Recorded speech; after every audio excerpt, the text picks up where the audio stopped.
আমি বিয়ে করেছি এবং আই এম ভেরি হ্যাপি। কোটি মানুষের ভালোবাসা পাচ্ছি।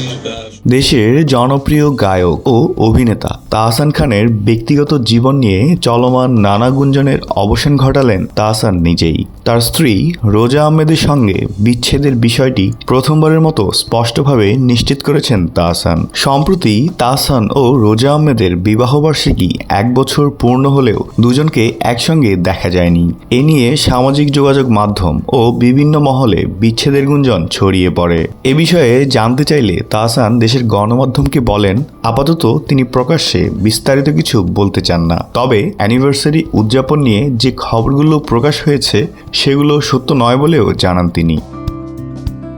বিবাহ বিচ্ছেদ প্রসঙ্গে তাহসান জানান, সত্য বলতে আমাদের বিচ্ছেদের ঘটনা সত্য।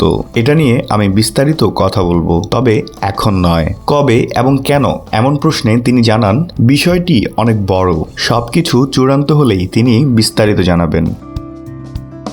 তাহসান আরও জানান, তারা বেশ কিছুদিন ধরেই আলাদা আছেন। তিনি জানান, গত বছরের সেপ্টেম্বর মাসে আমি অস্ট্রেলিয়া ট্যুরে আসি। সেই ট্যুরের আগেই আমরা আলাদা থাকার সিদ্ধান্ত নিয়েছিলাম। সেই সময় থেকেই আমি ফেসবুক ও গান থেকে অনেকটাই দূরে রয়েছি। নিজের শারীরিক ও মানসিক অবস্থা নিয়েও খোলামেলা কথা বলেছেন তাহসান। তিনি জানান, তিনি দীর্ঘদিন ধরেই শারীরিকভাবে ভালো নেই, তবে এর কারণ এখনই প্রকাশ্যে বলতে চান না তিনি। তার মানসিক অবস্থাও খুব একটা ভালো নয় বলেই জানান তিনি। বর্তমান সময় কিভাবে কাটছে এমন প্রশ্নে তাহসান জানান, তিনি একা একা ভ্রমণ করছেন। তার কথায়, ঘুরছি আর বই পড়েই সময় চলে যাচ্ছে। এই সময়ে বইই আমার সবচেয়ে বড় সঙ্গী। শেষে তিনি সবার কাছে দোয়া চেয়ে বলেন, দোয়া করবেন যেন আমি এই কঠিন সময়টা দ্রুত পার করতে পারি। মিথিলার সাথে বিচ্ছেদের পর দীর্ঘদিন একা থাকার পরে 2025 সালের 4 জানুয়ারি রোজা আহমেদকে বিয়ে করেন তাহসান।